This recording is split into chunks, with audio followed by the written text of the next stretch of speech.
Hello everyone, and welcome to this week's video tutorial. For some unknown reasons, this video was supposedly to have been uploaded a long time ago, but I could not find it in my playlist, and I've since thrown the copy away. So I will have to make the video again. This will be the second board in Chapter 7 of Grandmaster Ronghua Sandwich Horse Defense Treatise. So without further ado, here we go. Central cannon, hill corner cannon, and this would be one of the major variations for red in this chapter, the ranked chariot. It is not so commonly seen nowadays. The reason for playing R1 plus 1 is to allow the chariot to play R1 equals to 4 to counteract the effects of black's pale corner cannon, which happens to be one of the most important pieces in black's defense. So R1 equals to 4, red would make two moves with R1 plus 1 followed by R1 equals to 4 to counteract the moves of this cannon. And the reason for doing so would be to allow for red to develop his left horse as a proper horse so that red could try to attack from the central file. Now, as can be seen, red would have used up two moves so early in the game, and when R1 equals to 4 is played, black will usually move either one of the visors to protect the cannon, and it would consolidate and solidify the central file. So this is not so commonly seen nowadays.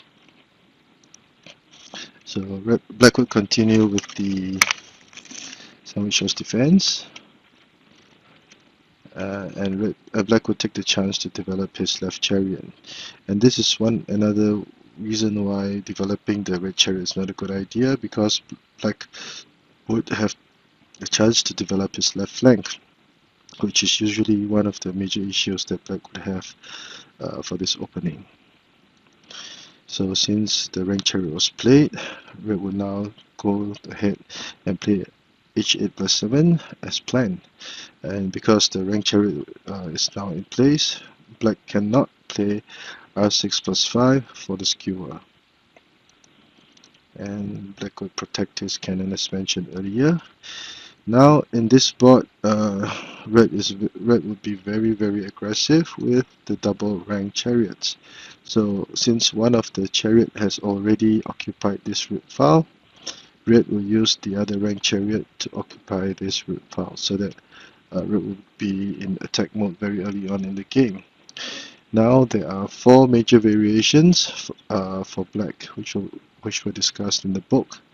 The first would be r8 plus 4 for the riverbank chariot, whereby black would try to fortify his riverbank and repel any attacks by red.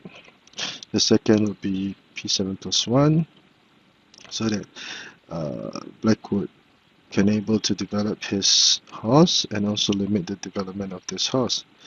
Another one would be c2 equals to 1. Since red had developed his left chariot as a ranked chariot, black would take the opportunity to traverse his cannon to the edge file so that he can develop his chariot as a file chariot. And the last variation is p3 plus 1. So this is a little bit, the variation shown here a little bit long, so please bear with me. In the first variation, black would push his chariot to the riverbank to try to fortify the riverbank. So red would continue his attack from the central file as planned.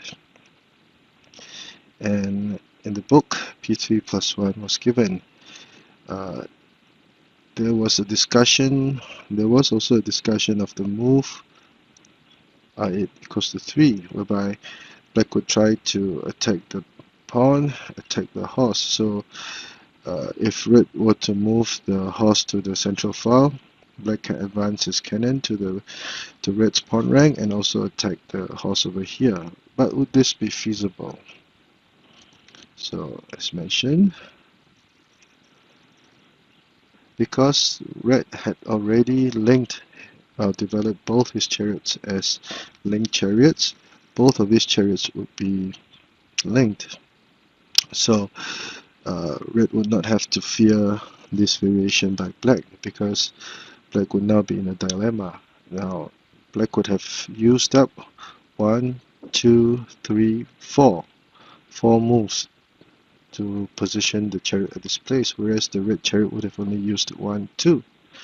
So if black accepted the trade, he would have lost tempo.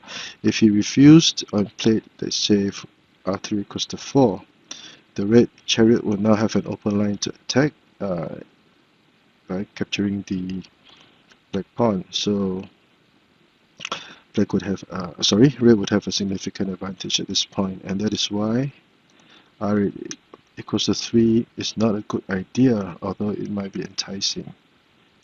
Now p3 plus 1 was played so that black would be able to guard this intersection on the riverbank. Well, we'll see. Okay, red would develop both chariots on the red files, and black would fortify his central file in preparation for red's attack along the central file. Now this is another one of the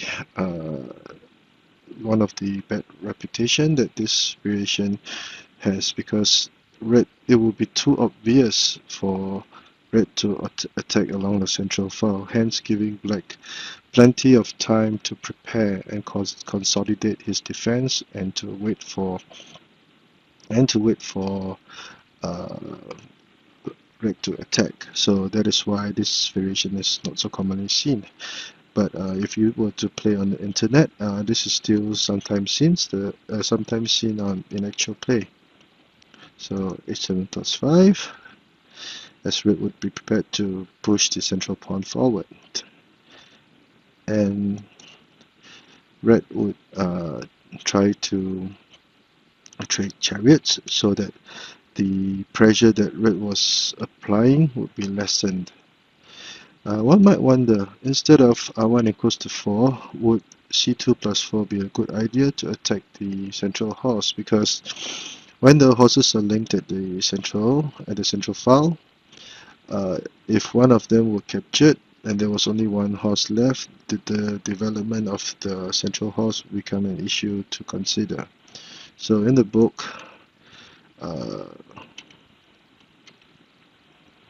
these were the moves that were given. So red would not fear black trying to trade material, because he would now have gained an open line on black's pawn rank, which would be a big headache for black, because as mentioned in the earlier videos, black's left horse will be one of his chief weaknesses of this variation of the sandwich horse defense. So at this point in time, red would be okay, and if black wanted to trade material, let's say with c2 equals to 5, black would have used 1, 2 moves to trade for a horse that has also moved 2 moves, but allowed the other horse to move to the central file in the process, and thus red would gain more tempo. So red would have a significant advantage. So r1 equals to 4 is advocated, or was discussed in the book. So red would be forced to trade chariots, and at this point in time, red would have to go ahead and push his pawn forward to attack from the central file. And this would be the resultant position.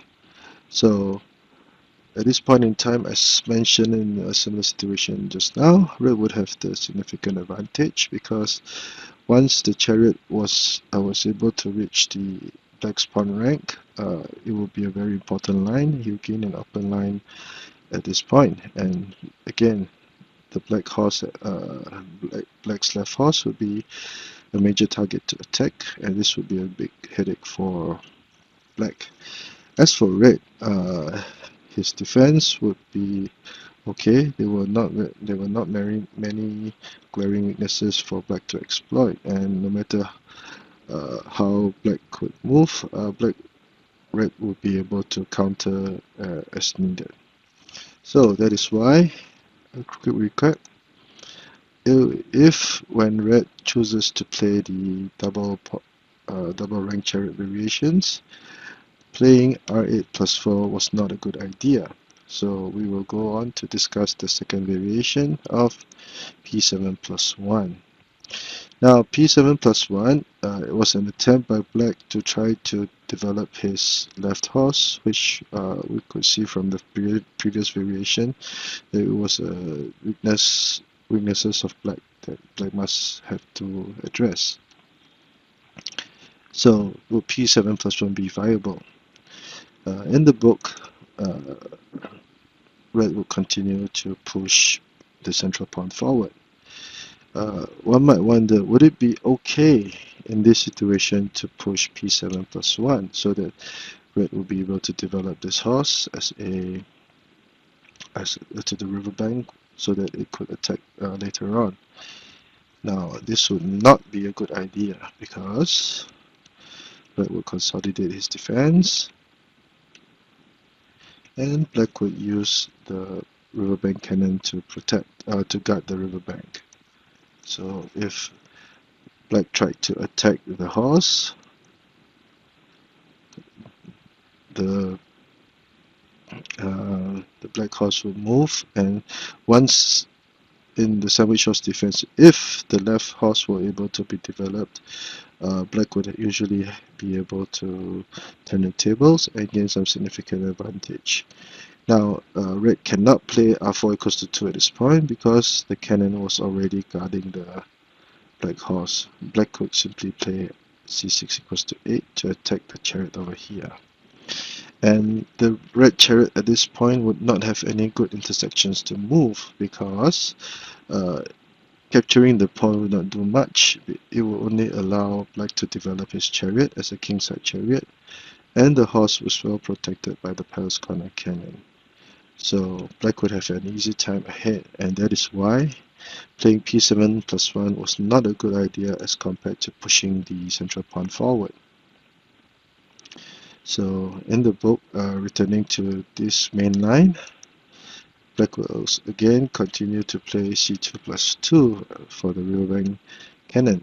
Now, what other than protecting the horse, another thing that the cannon can do at this point in time will be to play c2 equals to 6 to chase the red chariot away, and this would discourage the other red chariot from playing over here, because if that was so, the chariot would have problem developing, would not have many good intersections to move to. So red will have to advance his chariot, and black will continue to advance his horse. Now at this point, two variations were discussed. The first would be to pin the horse in this manner. The other one would be to trade for the central pawn. Now, trading for black central pawn would not be a good idea, because after the trade, red could easily attack the horse and disallow it to move. If it moved away, the elephant would be lost, and black would be able to apply some sort of pressure on red's left flank. If red were to protect the horse in this manner, his left flank will become congested, and again, development of this left flank will be an issue for red. And there's also the possibility of black developing his chariot with r1 equals to 2. So black can be very satisfied with this outcome if red traded for the central pawn. So c9 equals to 2 was discussed in the manual, and red will continue to play, black will continue to traverse his cannon with c2 equals to 3. And red will protect his horse in this manner. Black would take the chance to develop his right chariot, and red would push the pawn forward to try to protect, to try to threaten the black cannon. So a trade will ensue, and it will be a very even game at this situation. Now, although the red chariot would have applied a pin on this file, his left flank was also susceptible to attack by the black chariot. So all in all, it would be a rather even situation whereby both players can be satisfied or dissatisfied with. So a quick recap: the first variation was r8 plus 4, which was not viable and to red's advantage. The second variation was p7 plus 1, whereby black tried to develop his left chariot early in the game. Now this would lead to an even situation. Now what about the third variation that was discussed, c2 equals to 1? Black would take the chance to try to attack, or to develop his chariot with r1 equals to 2 and to attack red's left flank, since red had already developed his left chariot as a ranked chariot. So red would continue with r9 equals to 6 and black would continue with r1 equals to 2 as planned. And again, because in this situation, all the moves that had been made thus far was to allow for an attack from the central file. It would be natural for red to play p5 plus 1 to advance the central pawn. Now, in the book, i8 plus 6 was suggested. Black would not need to be afraid or to play e3 plus 5, which was also discussed. Now, in the move, if black played, in the book, sorry, if black played e3 plus 5, again, red would pounce on the chance to attack the black horse on the left flank. And although consolidating the central file is a good idea, in this situation, it would disallow black from playing c6 equals to 5 to counter red central cannon with a central cannon of his own. So the options would be limited, and black's left flank would be congested, and a big issue that black must handle. So e3 plus 5 was not a good idea, and instead it was recommended that black attack with r8 plus 6, and black would pounce on the chance to attack with r6 plus 7. Now there were actually three variations or three sub-variations that were discussed. The first would be r6 plus 7, the second would be r6 plus 5 to attack the pawn rank, and the third would be to go for the central link horses. Now in this, let us see what would happen if r6 plus 5 were played. If r6 plus 5 were played, black would capture the pawn, and red would try to go for a trade-off. Now black would not want to accept the exchange because the central pawn or the red's attack on the central file would be an issue, and if the horse moved away, the elephant would be a target for attack. So black decided to play e3 plus 5 to solve these two issues at once, and red would link his horses and his central file in response, and black would use his edge cannon to threaten to gain material at this point in time. Now at this point in time, red cannot play p7 plus 1 to prevent the black cannon from capturing the red horse, because let's say for example if this were played, black would now threaten to capture the chariot and also attack red's elephant now, and red will be in deep trouble. So that's why p7 cannot be played, and red would have to choose to move to develop his horse as h5 plus 7. Unfortunately, after developing the chariot in this manner, black would capture another pawn and apply immense pressure on red's 7th file. So black would have if this position were reached, black would have the advantage instead of red, and red's initial initiative would be gone. So that is why r6 plus 5 was not a good idea. h3 plus 5 to attack to try to continue attacking the central file would also not be a good idea, because black would continue to capture the pawn, push forward, and as mentioned earlier, because the elephant had not been moved, black could always counter with a central cannon. So if the pawn moved, black could immediately gain material by capturing the central horse. And if the horse moved, there will be other issues too. There will be beyond this, the context of this board over here. So that is why out of the three variations of r6 plus 7, r6 plus 5, and h3 plus 5, r6 plus 7 would seem to be the best bet for red. So if r6 plus 7 were played, again the pawn, the red pawn will be captured by the black chariot, and again black would have a significant advantage at this point in time. So black, it can be satisfied if very satisfied with this outcome if it were to materialize on the board. So as a short review, instead of RA plus 4 or P7 plus 1, C2 equals to 1 would be one of the recommended variations as compared to the other two variations mentioned earlier. And finally, for the last variation, P3 plus 1. Now, P3 plus 1 is one of the newer variations. So it's also very complicated.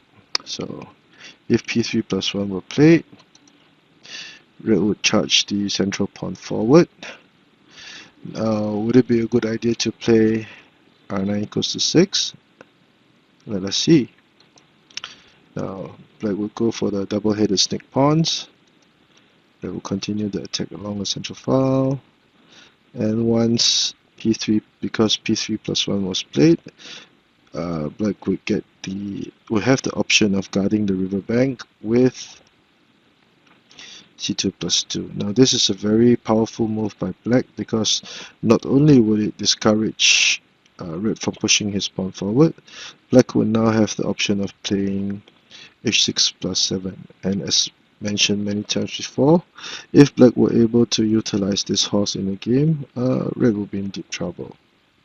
And because both the chariots were already developed in this manner, there will be not many good intersections for the red chariot to move. So in view of this threat, red would have to advance his chariot prematurely, and black will continue to advance his horse, and it will be advocated that red retreat his chariot at this point in time to protect this pawn.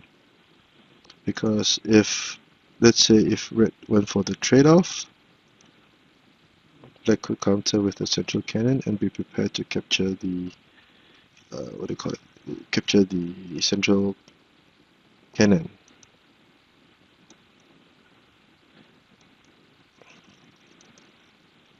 And black would command a huge advantage at this point in time. So if c6 equals to 5 were played, black would have the advantage. It would not be advisable for black to simply capture the horse, because red would be simply better at this situation. The riverbank cannon would not be protected and be very vulnerable to attack by red with r5 equals to 8. So red would have to be careful, and if black counted correctly, c5 plus 4 would not be a good idea. r4 equals to 3 as a prophylactic move to move the chariot to a safe place to prevent black from charging the pawn forward. Would it be viable? Red will continue to attack the pawn over here, so that c2 equals to 7 will attack the red chariot and also the elephant at the same time, which would not be what red would want. So after the trade, because the cannon was already at this point, black could simply capture the edge pawn, and this would be a fork with a horse, forcing red to trade material. And at this point in time, black would be adding significant pressure on red's right flank.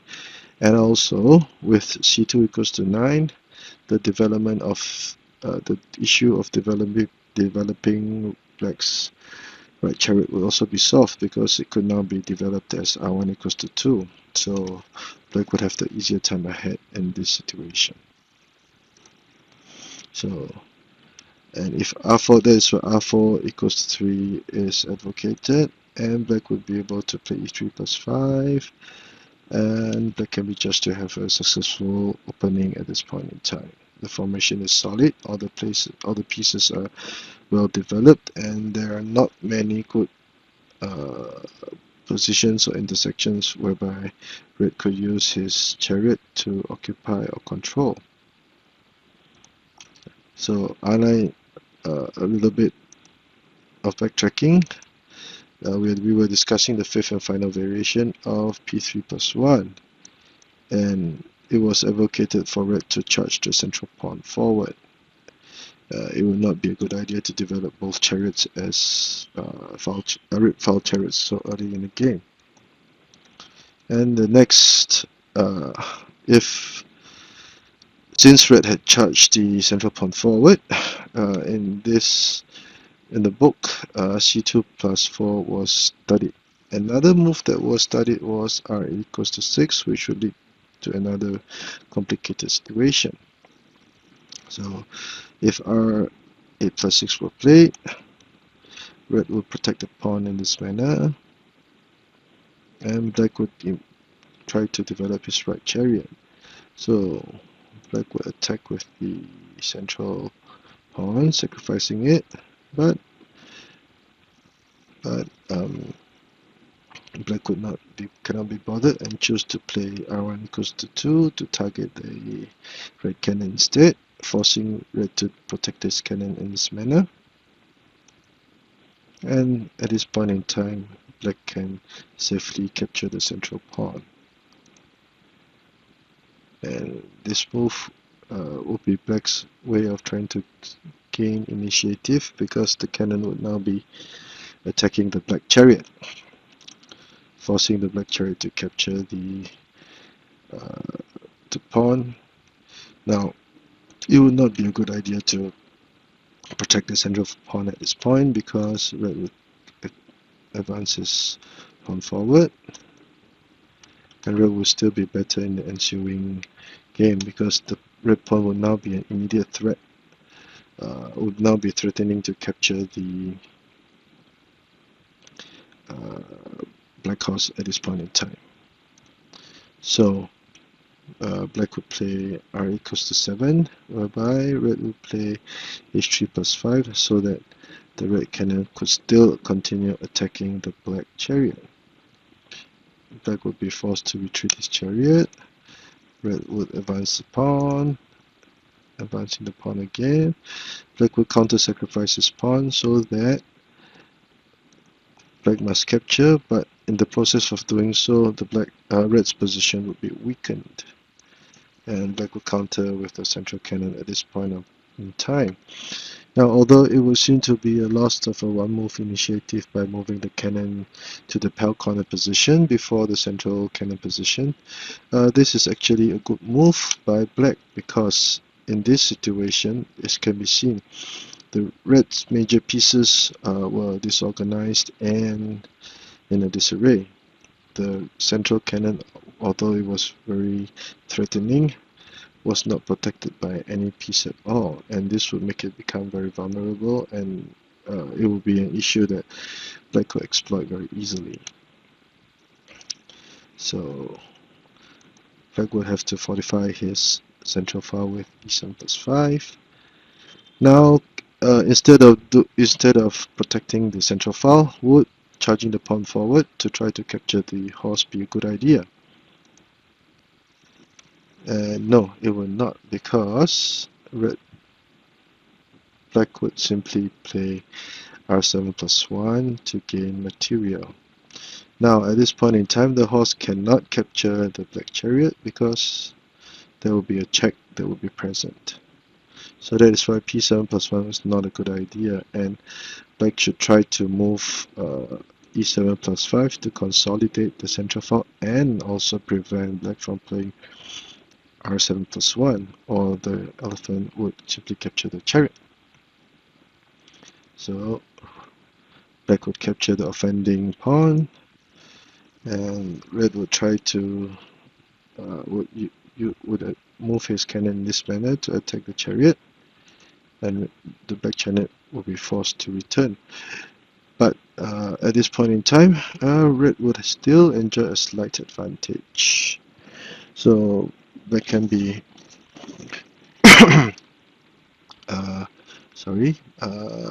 black can be also very satisfied with this outcome. So this brings us to the back to the fifth variation, whereby c2 plus 4 was advocated, and we were discussing r plus 6 just now. So let's continue. Red would choose to develop both chariots on the rib files. Red cannot play p7 plus 1 at this point in time because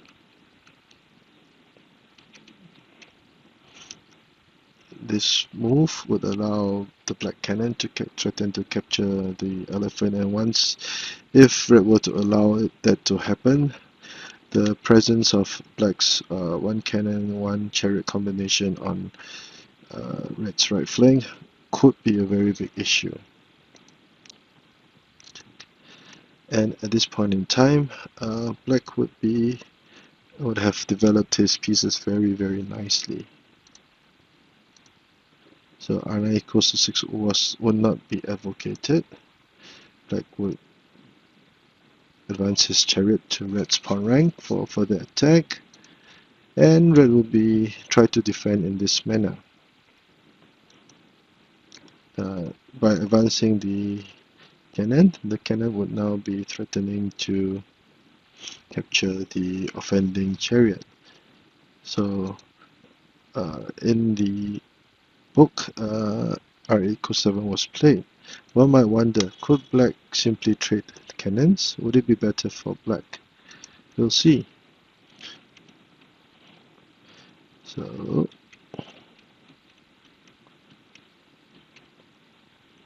and at this point in time, red will be threatening to checkmate with h2 plus 3. The threat of the elbow horse will be a very, very big and urgent issue that black must address immediately. So at this point in time, red would have a significant advantage. Can black capture the central cannon? Yes, he could, but that would still not resolve the threat of the elbow horse checkmate. Just in case you were wondering.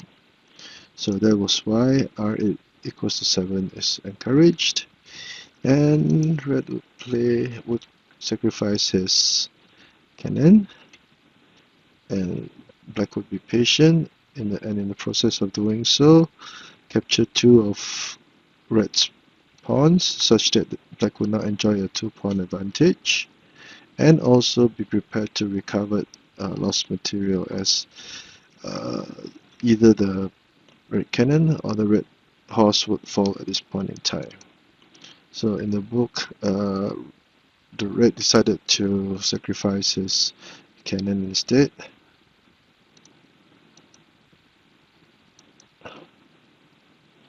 And at this point in time, black would play p7 plus 1 to deal with the issue of this horse. So if red advanced the horse to the pawn rank with r4 plus 5, black would have immediately move his horse to safety. And black would be better with a significant pawn advantage in this time. Just in case you are already lost, at least this will be the fourth variation, sorry, whereby P3 plus 1. And a short summary, this was the position of discussion in the book, whereby Red would develop both chariots as ranked chariots. The first variation, RA plus 4, would be to Red's favor.